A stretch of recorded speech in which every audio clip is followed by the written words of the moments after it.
If you saw my video on the review of my 2019 Honda Monkey, I mentioned that there's a lot of things, more things I like about the bike than what I don't like.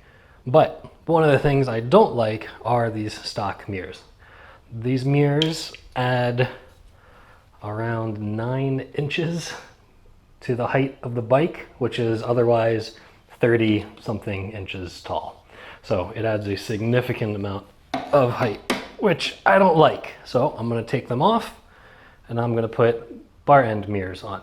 So there's already a couple of videos online of people doing this, and one that was really helpful was Blockheads.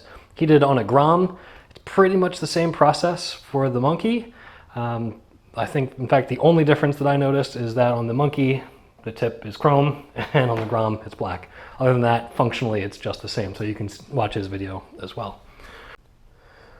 Okay, so the things you need: the mirrors, some removable Loctite 14mm wrench, a P2 screwdriver, vice grips, 3/16 hex, some washers, and I think that was everything. So in Blockhead's video, one of the things he said to not do was don't use a heat gun, or you may melt the end of your bar. You don't want to do that. What he ended up doing was grabbing, I'll show you what he ended up doing. So what he ended up doing was grabbing vice grips and using a microfiber towel or some other towel to put it around this end, clamped it, and broke it loose. I didn't want to scratch this, so I went with a similar process. I actually just would put the cloth around my screwdriver. I clamped down on the screwdriver, and then I was able to actually, just by using force, kind of push everything real hard along there, and I was able to crack it down. So I've already done it, which is why it was super loose there, but that was the process that I used, which allowed me to get this to be loose enough to take it out, which I'll do now.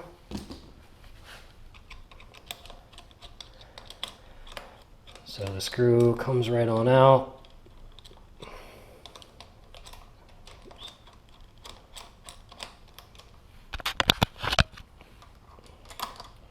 All right, and then this cap was in there pretty good. I did have to, I did put the cloth on top of it just to kind of pop it out.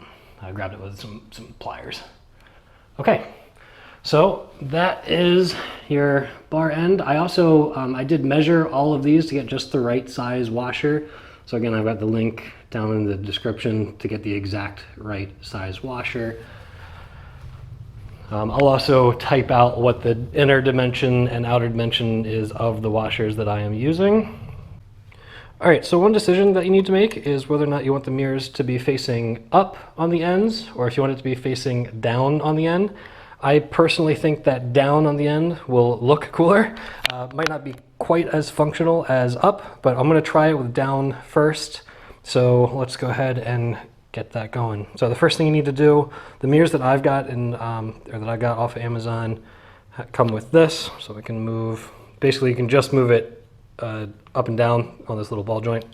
So move it out of the way, grab that, hold this side, and again, this is a 3/16 hex here.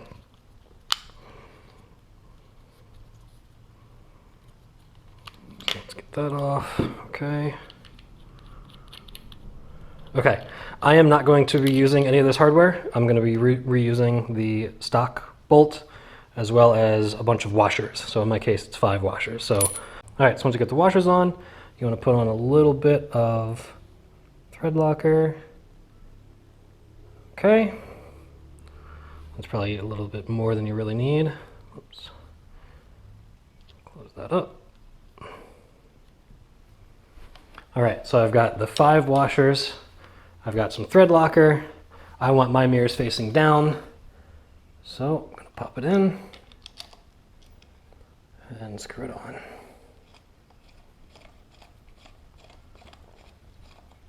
And you can see these washers are just the right size.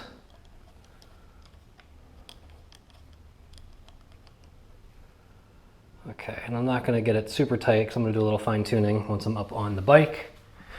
But that's pretty much it. at that point it's on, and I'll be adjusting up and down a little bit. These are concave mirrors, or convex mirrors, I guess concave.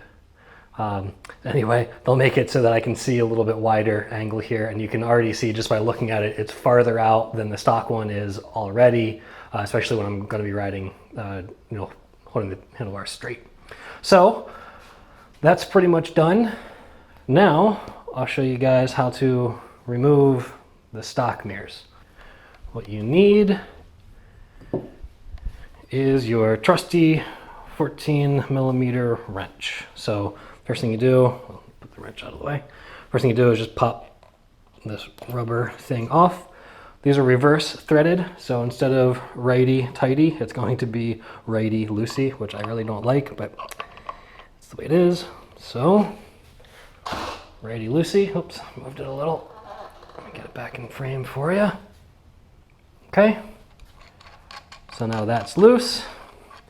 And then again, you've got another righty-tighty, or righty-loosey, I mean. Can't even say it right. And you can see that's going to work this out. Okay.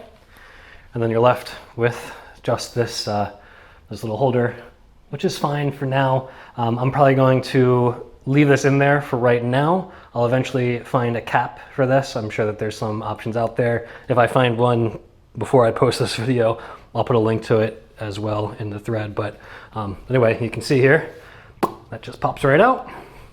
And then you basically just do the exact same thing on the other side, and then you call it a day.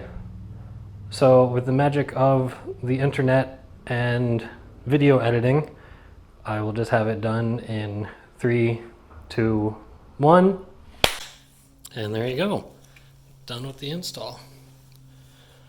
So you can see the bike is much slimmer, sleeker, more of that cafe racer style. I really like it.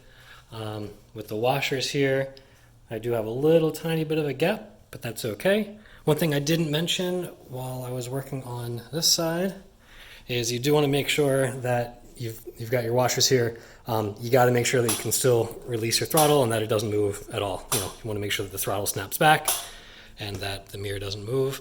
Anyway, I am super, super happy. I'll try and show a video or an angle with when I'm sitting on it. So sitting on it, looking down, there you can go, see behind me.